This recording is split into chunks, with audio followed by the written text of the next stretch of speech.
नमस्कार दोस्तों, the engineers class के यूट्यूब चैनल पर आपका हार्दिक स्वागत है। मित्रों, अपन जो पढ़ रहे हैं मौलिक अधिकार। और अपन ने पिछली जो क्लास थी, कल की जो क्लास थी, उसमें हमने आपसे कहा था कि हम आपके लिए कुछ प्रश्नोत्तर लेकर के नहीं आएंगे, यानी महत्वपूर्ण प्रश्न लेकर आएंगे। वो प्रश्न जो कि आगामी पीछे जितनी भी एग्जाम हुई हैं उन्हीं के अंतर्गत आए हैं और जैसे क्वेश्चनों के बनने की जो संभावना रहेगी। लेकिन उससे पहले हम थोड़ा सा इसको शोषण के विरुद्ध जो अधिकार है इसके ऊपर चर्चा करते हैं और उसके बाद में प्रश्नोत्तरों को हल करेंगे। ठीक है दोस्तों, तो देखते हैं हम शोषण के विरुद्ध अधिकार। देखो कौन से अनुच्छेद के अंतर्गत आया है, अनुच्छेद 23 से 24, यानी शोषण के विरुद्ध जो अधिकार है वो अनुच्छेद संख्या 23 और 24 में वर्णित है। तो आप देखें अनुच्छेद संख्या 23, अनुच्छेद संख्या 23 में क्या है। तो अनुच्छेद संख्या 23 की यदि हम बात करें तो इसमें आता है, अनुच्छेद 23 के अंतर्गत आता है मानव के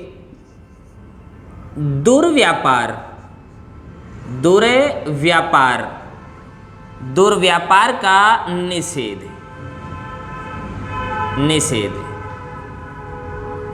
या आप कह सकते हैं बालात श्रम का निषेध है। बालात श्रम का निषेध, या फिर आप कह सकते हैं बेगारी प्रथा का उन्मूलन। देखिए ये जो बातें हैं इसको देखें आप, क्या क्या बातें आई हैं इसमें। तो मानव के दुर्व्यापार का निषेध है। पहली लाइन क्या है, मानव के दुर्व्यापार का निषेध या बालात श्रम का निषेध या बेगारी प्रथा का उन्मूलन। यानी मानव के दुर्व्यापार का निषेध कौन से अनुच्छेद के अंतर्गत किया गया है, 23 में। बालात श्रम का निषेध भी कौन से अनुच्छेद में दिया गया है, 23 में। देखो एक है बाल श्रम का निषेध जो 24 में। अंतर को समझना, ये बालात श्रम है, वो बाल श्रम है। तो बालात श्रम का निषेध अनुच्छेद 23 में है। बेगारी प्रथा का उन्मूलन भी अनुच्छेद 23 में। देखो इसमें और आती क्या क्या बातें हैं उनको भी देखें यहाँ पे। तो इसके अंतर्गत यदि हम देखें तो आप कई बार देखते हैं कि कई जमींदार लोग होते हैं जो अपने मजदूरों से मजदूरी कराते हैं, लेकिन उसको उनका श्रम नहीं देते, अर्थात पैसे नहीं देते, उनसे बेगारी कराते हैं। तो बेगारी प्रथा जो है वो इसी के अंतर्गत है। और देखो हम ये क्वेश्चन आए कि बेगारी प्रथा कौन से अनुच्छेद के अंतर्गत आएगी, 23 के अंतर्गत। और इसके अंतर्गत और देखते हैं क्या आता है। और एक आती है हाली प्रथा। एक आती है सागड़ी प्रथा। ठीक है, बेगारी प्रथा, हाली प्रथा, सागड़ी प्रथा जो होती हैं वो कौन से अनुच्छेद के अंतर्गत आती है, 23। यानी कहने की बात ये होती है इसमें पारिश्रमिक का श्रम कराया जाता है। यानी कि जो व्यक्ति मेहनत करता है उसको उसका मेहनताना नहीं दिया जाता, उनसे बेगारी कराई जाती है। एक और देखें इसी के अंतर्गत एक और आता है, वो आता है बंधुआ मजदूरी।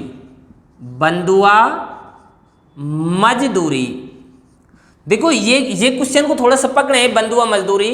यदि आप बंधुआ मजदूरी की बात करें तो आपने पहले भी पढ़ा है, था अनुच्छेद 21 के अंतर्गत बंधुआ मजदूरी से मुक्ति। देखो जब मुक्ति आएगी तो आप जीवन के अधिकार में जाएंगे, और जब केवल बंधुआ मजदूरी आएगी तो आप जाएंगे अनुच्छेद 23 में, मानव के दुर्व्यापार का निषेध, या बालात श्रम का निषेध, या बेगारी प्रथा का उन्मूलन। ठीक है, ये कौन सा अनुच्छेद है? 23 है। ज़्यादा डिटेल यहाँ पर नहीं है और ज़्यादा हमको मेहनत भी नहीं करनी पड़ रही, आपको बस इतना से याद करना है कि बेगारी प्रथा का उन्मूलन कौन से अनुच्छेद में किया गया है? 23 में किया गया है। बालात श्रम का निषेध कौन से में है? 23 में है। और मानव के दुर्व्यापार का निषेध भी कौन से अनुच्छेद के अंतर्गत है? 23 के अंतर्गत ही है। ठीक है, और अच्छे क्वेश्चन कोई मिले थोड़े से बढ़ जाए कि बंधुआ मजदूरी कौन से अनुच्छेद में आ रही है? 23 में आ रही है। बेगारी प्रथा कौन से में आ रही है? 23 में आ रही है। हाली प्रथा किस में आ रही है? 23 में आ रही है। सागड़ी प्रथा कौन से में आ रही है? 23 में आ रही है। यानी बिना पारिश्रमिक श्रम कराया जाता है। बिना पारिश्रमिक क्या कराया जाता है? श्रम कराया जाता है। कि कई बार हम ऐसे देखते हैं कि किसी मजदूर भाई से हम काम कराते हैं और बदले में उसको पैसा नहीं देते, तो उसका जो उसने जो पारिश्रमिक किया है, जो श्रम किया है, उसको मेहनताना नहीं दिया गया। ये बातें कौन से अनुच्छेद में है? 23 में। ठीक है दोस्तों, समझ आई होगी बातें जो। अब आप देखें अनुच्छेद संख्या 24। अनुच्छेद संख्या 24, तो अनुच्छेद संख्या 24 क्या कह रहा है वो देखें आप। अनुच्छेद संख्या 24 में स्पष्ट रूप से कहा गया है बाल श्रम का निषेध। बाल श्रम का निषेध, बाल श्रम का निषेध, कि जो बाल श्रम का निषेध है वो कौन से अनुच्छेद के अंतर्गत किया गया है? 24 में।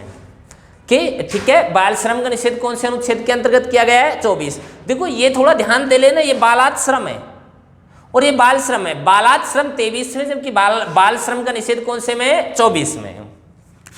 देखो बाल श्रम के निषेध के अंतर्गत क्या बातें आई हैं, तो इसमें आ रहा है बाल श्रम के निषेध में कि 14 वर्ष तक के बच्चों को 14 वर्ष तक के बच्चों को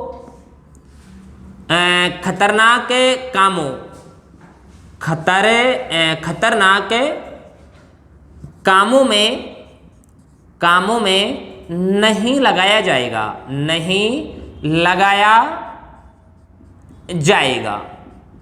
में नहीं लगाया जाएगा।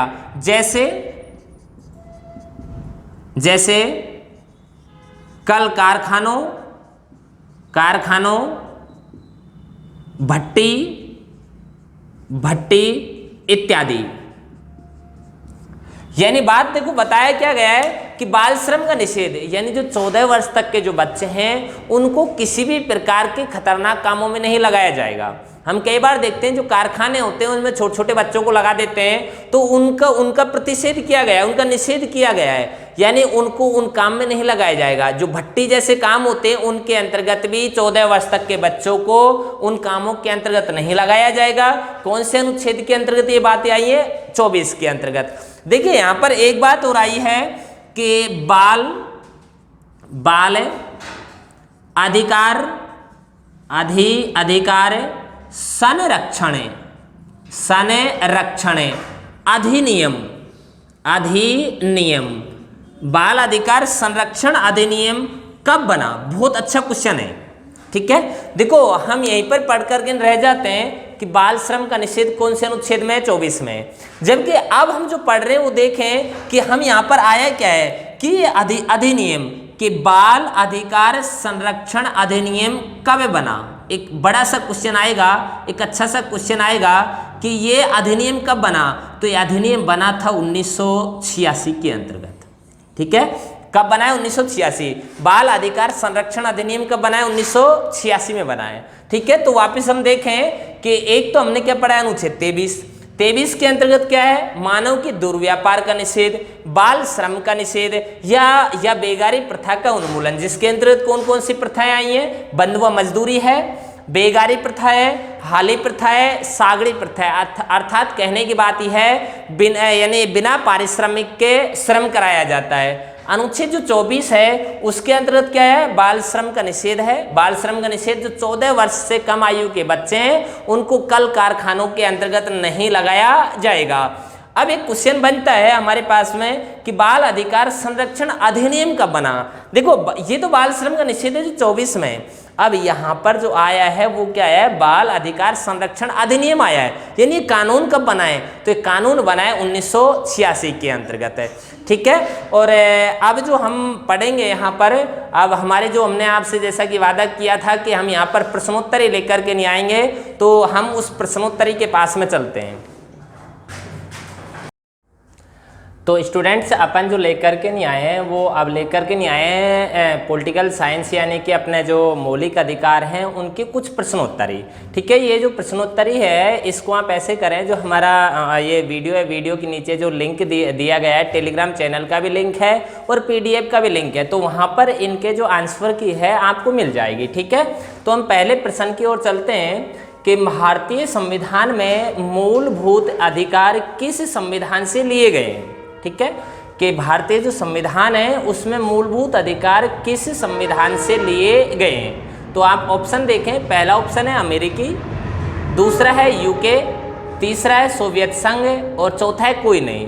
देखो जब आप क्वेश्चन को हल करें तो चारों ऑप्शन आपको बारी बारी से पढ़ने हैं, पहले ऑप्शनों को अच्छे से समझना है, ये नहीं कि सीधे से आप एक आंसर दे दें। और ये जो क्वेश्चन है SSC MTS 2013 के अंतर्गत आया है। तो जब हमने अपने मौलिक अधिकारों को शुरू किया था तो उस समय हमने आपको बताया था कि भारत में जो मूलभूत अधिकार है, जो मौलिक अधिकार हैं, वो भाग 3 के अंतर्गत हैं और अनुच्छेद संख्या 12 से लेकर 35 हैं। और हमने ये कहाँ से लिए थे, अमेरिका से लिए थे, ठीक है।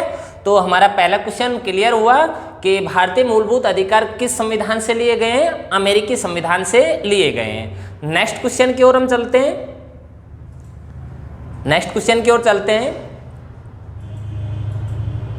तो ये दूसरा क्वेश्चन आपके सामने है कि प्रारंभ में कितने मौलिक अधिकार दिए गए थे, ठीक है। बहुत अच्छा सा क्वेश्चन है कि प्रारंभ में, देखो यदि आप देखें कि प्रारंभ की यदि आप बात करें प्रारंभ में, तो प्रारंभ में 7 मौलिक अधिकार प्रदान किए गए थे। भारतीय संविधान के अंतर्गत कितने मौलिक अधिकार प्रदान किए गए थे, 7। हमने इसके ऊपर चर्चा भी की थी। और यदि आपको याद है तो एक 44वां संविधान संशोधन हुआ था। कौन सा संविधान संशोधन हुआ था, 44वां संविधान संशोधन। और 44वां संविधान संशोधन हुआ था 1978 के अंतर्गत, ठीक है। 44वां संविधान संशोधन 1978 के अंतर्गत हुआ और उसमें जो संपत्ति का मौलिक अधिकार था, कौन सा, संपत्ति का मौलिक अधिकार, मौलिक अधिकार, और इसको हमने मौलिक अधिकार के दर्जे से हटाया और अनुच्छेद संख्या 300 के अंतर्गत कानूनी अधिकार बना दिया। कैसा अधिकार बना दिया, कानूनी अधिकार, ठीक है। तो अब यदि हम बात करें वर्तमान की, तो जो संपत्ति का मौलिक अधिकार था ये हट गया, तो वर्तमान में कितने रह गए, 6। जबकि प्रारंभ का एग्जामिनर ने प्रारंभ का क्वेश्चन पूछा है कि प्रारंभ में कितने मौलिक अधिकार दिए गए थे, तो कितने मौलिक अधिकार प्रदान किए गए थे, 7 मौलिक अधिकार प्रदान किए गए हैं, ठीक है। नेक्स्ट क्वेश्चन देखते हैं। अच्छा देखिए, बहुत अच्छा क्वेश्चन है कि भारतीय संविधान के निम्नलिखित में से किस अध्याय में जनता को गारंटी या मूल अधिकार दिए गए, ठीक है। तो अपन ने शुरुआत में इनके ऊपर चर्चा की थी कि जो भारत का जो संविधान है उसमें मौलिक अधिकार जो हैं वो कौन से भाग के अंतर्गत है, कौन से अध्याय के अंतर्गत है। तो भाग 2 में भी नहीं है, ठीक है। भाग 2 में हमने नागरिकता पढ़ी थी, भाग 1 में संघ व उसका राज्य क्षेत्र पढ़ा था, भाग 4 में हम जरूर पढ़ेंगे मौलिक कर्तव्यों नीति निर्देशक तथ्यों को पढ़ेंगे। और भाग जो 3 है, भाग 3 के अंतर्गत मौलिक अधिकार प्रदान किए गए, ठीक है। तो हमारा यहाँ पर सही आंसर क्या रहने वाला है, डी ऑप्शन एकदम सही है, भाग 3, ठीक है। तो नेक्स्ट क्वेश्चन देखते हैं। अच्छा, तो नेक्स्ट क्वेश्चन हमारे सामने है कि ठीक है, यहीं पर रोकिए। स्वतंत्रता का अधिकार भारतीय संविधान के किन अनुच्छेदों में वर्णित है। ठीक है, तो इसको यदि हम देखें कि स्वतंत्रता का जो अधिकार है वो किन अनुच्छेदों में वर्णित है, हमने आपको अच्छे से बताया है। देखो अनुच्छेद 12 से 18 कोई नहीं है ना। अनुच्छेद 12 के अंतर्गत राज्य की परिभाषा है 13(1), 13(2) हमने पढ़ा है, और समता का जो अधिकार है वो भी अनुच्छेद 14 से 18 है। तो पहला ऑप्शन गलत हो गया है। ठीक है, दूसरा ऑप्शन देखें हम अनुच्छेद संख्या 19 से 22, अनुच्छेद संख्या 19 से 22। तीसरा ऑप्शन हम देख रहे हैं अनुच्छेद संख्या 23 से 28, और अनुच्छेद संख्या डी हम देख रहे हैं जिसमें बताया गया है चौथे ऑप्शन में अनुच्छेद संख्या 29 से 50। तो पहला भी गलत है, ये सी भी गलत है, डी ऑप्शन भी गलत है, और यहाँ पर ऑप्शन संख्या बी एकदम राइट है। ऑप्शन संख्या बी एकदम राइट है, जो अनुच्छेद संख्या 19 से 22 में वर्णित है। ठीक है, नेक्स्ट क्वेश्चन देखते हैं। ठीक है, तो निम्न में से कौन सा जोड़ा अनुकूल नहीं है। ठीक है, तो स्टूडेंट्स यहाँ पर आप समझें, ये बहुत अच्छे क्वेश्चन होते हैं, बहुत अच्छे क्वेश्चन होते हैं कि इनको जहाँ पर वो सुमेलित करवाता है या सही गलत का निर्णय लेता है, तो ऐसे क्वेश्चनों को थोड़ा समझें आप, है ना। तो ऑप्शन ए को देखते हैं। ऑप्शन ए अनुच्छेद 14 विधि के अनुसार समानता, विधि के अनुसार समानता। अच्छा, एकदम सही है ये, हमने आपको पढ़ा है विधि के समक्ष समता, विधियों के समान संरक्षण, अनुच्छेद 14 में सही है, बिल्कुल ठीक है, ये गलत नहीं है। दूसरा देखते हैं अनुच्छेद संख्या 16 समान अवसर। अच्छा, रोजगार में समान अवसर, लोक नियोजन, अर्थात कहने की बात ये बी ऑप्शन भी आपका सही है।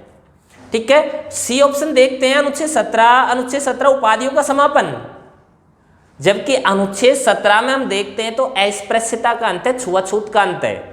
अगर आपको याद है, छुआछूत का अंत है या अस्पृश्यता का अंत अनुच्छेद 17 में, जबकि अनुच्छेद 18 में उपाधियों का अंत है। देखो यहाँ पर दिया है सैनिक उपाधियों की अनुमति। देखो ये क्वेश्चन को समझे आप, यानी यहाँ पर अनुच्छेद 17 में यदि हम देखें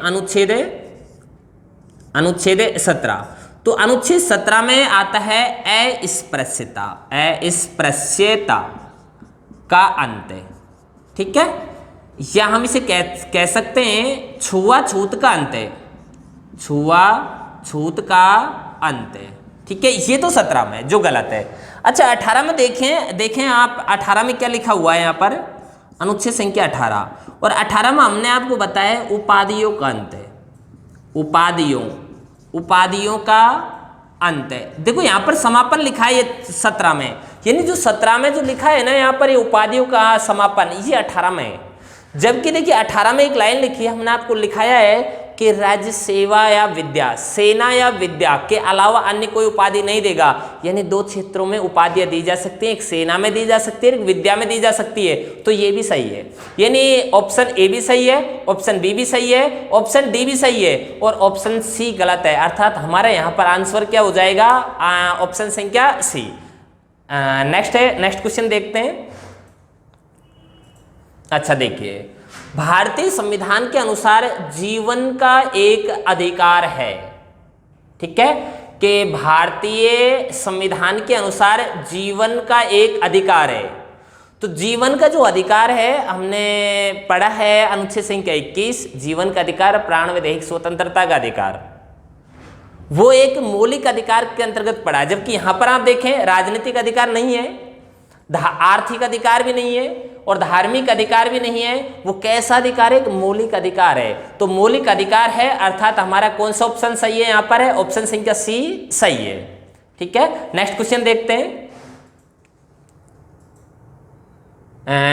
नेक्स्ट क्वेश्चन है आपके लिए, अभिव्यक्ति की स्वतंत्रता किस मौलिक अधिकार के अंतर्गत आती है। देखो आप समझिए, अभिव्यक्ति की स्वतंत्रता, अभिव्यक्ति की स्वतंत्रता किस मौलिक अधिकार के अंतर्गत आती है। आपने पढ़ा है अभिव्यक्ति की स्वतंत्रता, विचार अभिव्यक्ति की स्वतंत्रता, प्रेस मीडिया की स्वतंत्रता, झंडा फहराने की स्वतंत्रता, कौन से अनुच्छेद में पड़ी थी, अनुच्छेद संख्या 19। तो यहां पर देखते हैं कि अनुच्छेद संख्या 19 कौन से में आता है। देखो समानता का अधिकार में नहीं है अनुच्छेद संख्या 19, क्योंकि यहां पर 14 से 18 है। तो ये बी ऑप्शन, देखो स्वतंत्रता का अधिकार, स्वतंत्रता का अधिकार अनुच्छेद संख्या 19 के अंतर्गत आया है, 19 से लेकर 22 तक वर्णित है स्वतंत्रता का अधिकार। तो अभिव्यक्ति की स्वतंत्रता कौन से अनुच्छेद के अंतर्गत है? स्वतंत्रता के अधिकार में है। तो अर्थात यहाँ पर ऑप्शन संख्या बी यहाँ पर सही हो चुका है। ठीक है, नेक्स्ट क्वेश्चन देखते हैं। नेक्स्ट क्वेश्चन देखो आप, है ना, किस मौलिक अधिकार के तहत मानव व्यापार निषेध है? अभी पढ़ा है हमने, इसी वीडियो के अंतर्गत पढ़ा है कि किस मौलिक अधिकार के तहत मानव व्यापार निषेध है। मानव के दुर्व्यापार का निषेध पढ़ा है ना अभी, इसी वीडियो के अंतर्गत हमने पढ़ा है, आज ही की क्लास में हमने पढ़ा है। तो किस मौलिक अधिकार के तहत मानव व्यापार निषेध है? समानता में पढ़ा है क्या आपने? आज समानता थोड़ी ना पढ़ा है। ठीक है, शोषण के विरुद्ध अधिकार, अनुच्छेद संख्या 23-24, तो 23 में ये बात पढ़ी है आपने, है ना, कि मौलिक अधिकारों के तहत मानव व्यापार निषेध है, शोषण के विरुद्ध अधिकार के अंतर्गत आया है। ठीक है, नेक्स्ट क्वेश्चन देखते हैं। अच्छा देखिए, निम्नलिखित में से कौन सा अधिकार अभी भारतीय संविधान द्वारा एक मौलिक अधिकार के रूप में नहीं दिया गया? ठीक है, तो देखें यहाँ पे आपको हमने बताया है कि प्रारंभ में हमने थोड़ी देर पहले भी इसके ऊपर चर्चा की है कि प्रारंभ में 7 मौलिक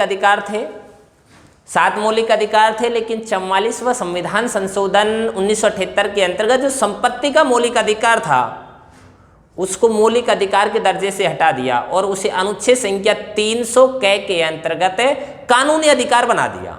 तो अब संपत्ति का जो अधिकार है वो मौलिक अधिकार तो रहा नहीं, अब वो कैसा अधिकार रह गया है? कानूनी अधिकार रह गया है। तो देखते हैं इसमें क्या बातें हैं कि कौन सा मौलिक अधिकार नहीं। समता का मौलिक अधिकार है, स्वतंत्रता का है, शोषण के विरुद्ध अधिकार भी है, तो कौन सा नहीं है? संपत्ति का मौलिक अधिकार नहीं है, ये कानूनी अधिकार है। ध्यान रखने कैसा अधिकार है? विधिक अधिकार है, विधिक अधिकार है, कानूनी अधिकार है। ठीक है, नेक्स्ट क्वेश्चन देखते हैं। नेक्स्ट क्वेश्चन, थोड़ा सा वेट करें। हाँ ठीक है, आ गया है ना। किस संविधान संशोधन अधिनियम के द्वारा संपत्ति का मूल अधिकार नहीं रहा? देखो वही क्वेश्चन,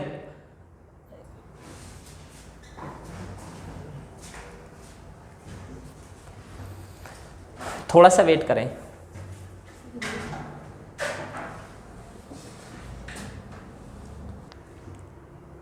अच्छा देखिए, है ना, तो किस संविधान संशोधन अधिनियम के द्वारा संपत्ति का अधिकार मौलिक अधिकार नहीं रहा?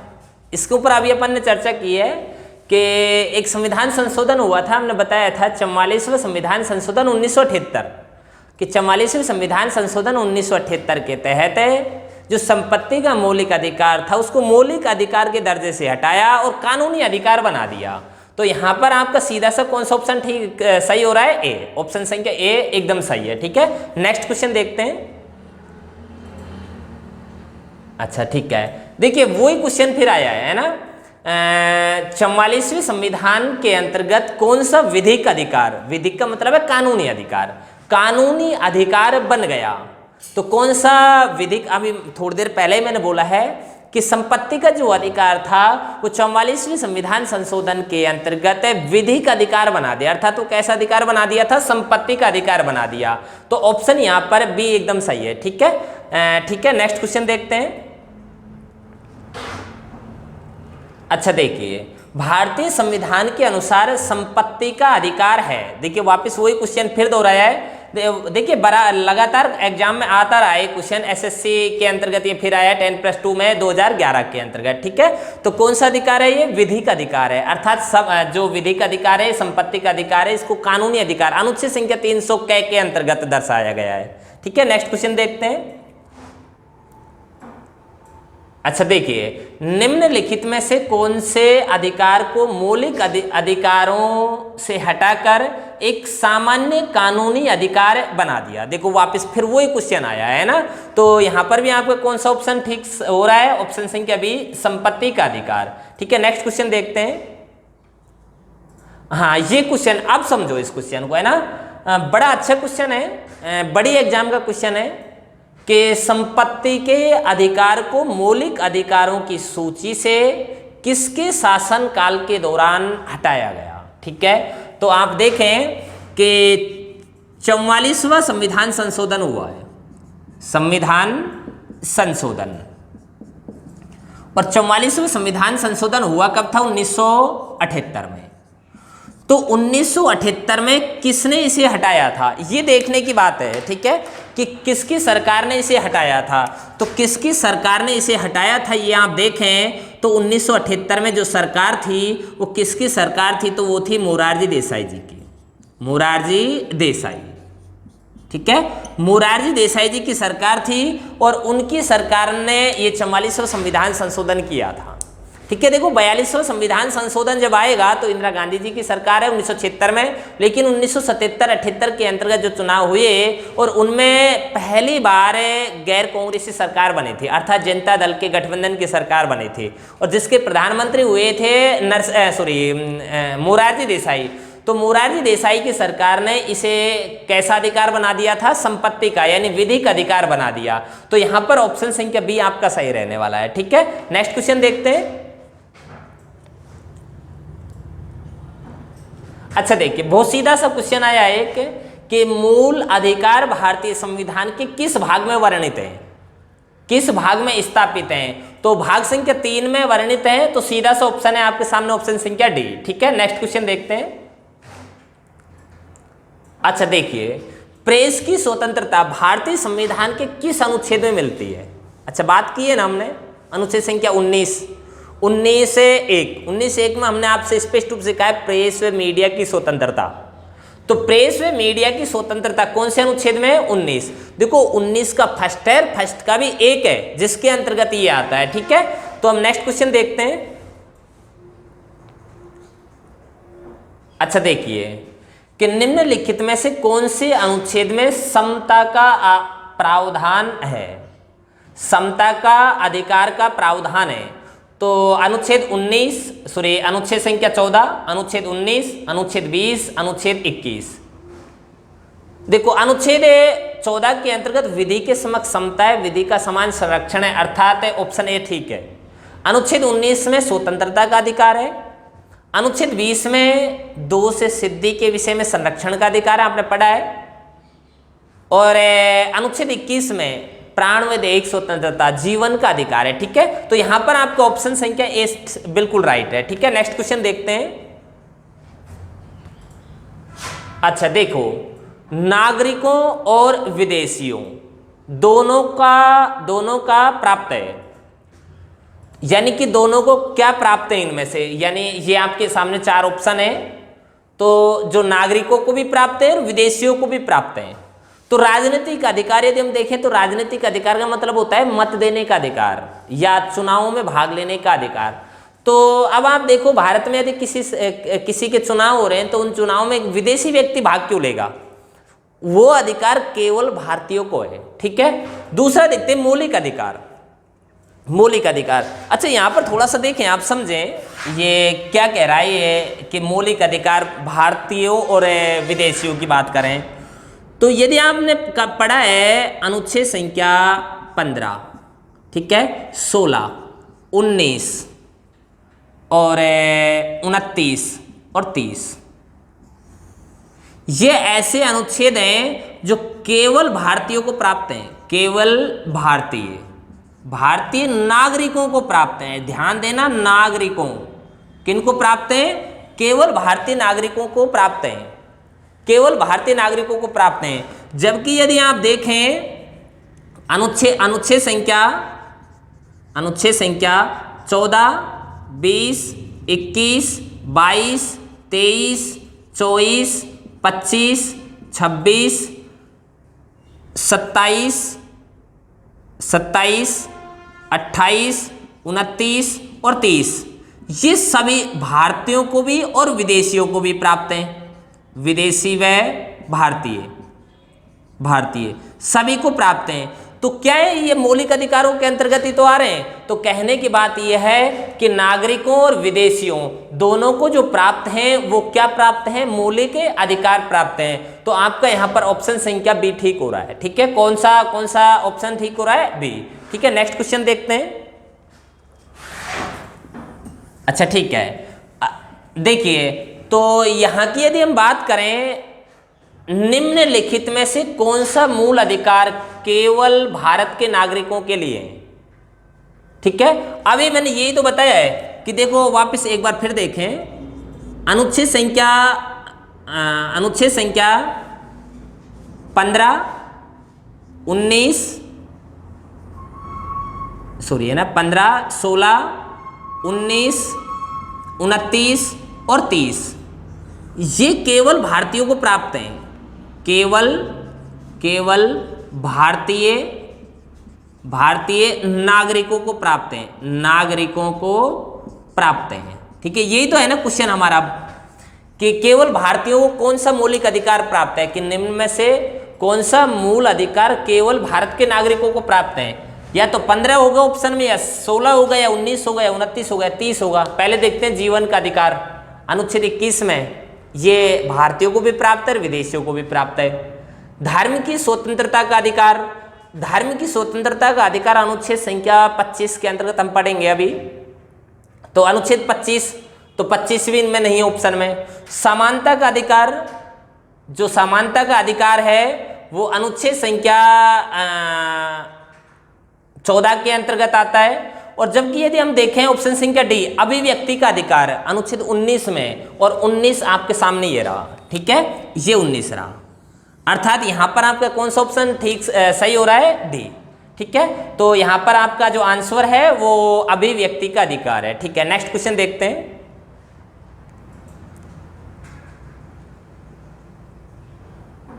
अच्छा, ठीक है, देखिए भारतीय संविधान का कौन सा अनुच्छेद अस्पृश्यता का उन्मूलन करता है? अपन ने बहुत जिक्र किया था इसके ऊपर।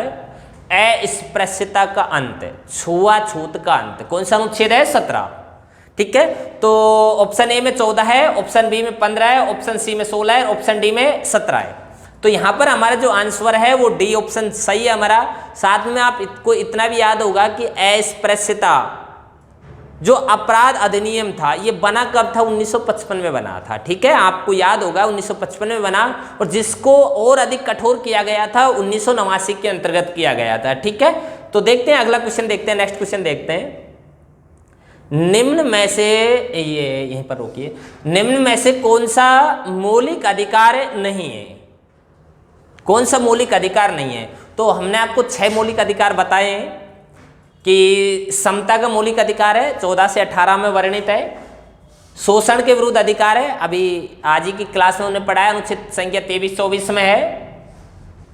धर्म, अच्छा ये देखिए हड़ताल का अधिकार, और ये देखिए धर्म की स्वतंत्रता का अधिकार। धर्म की स्वतंत्रता का अधिकार है अनुच्छेद 25 में, अनुच्छेद संख्या 25 से 28 तक। लेकिन हड़ताल का अधिकार कहीं पर नहीं है, हड़ताल का अधिकार कहीं पर नहीं है। तो आपका यहाँ पर जो आंसर रहेगा वो ऑप्शन संख्या सी बिल्कुल सही रहेगा, ठीक है।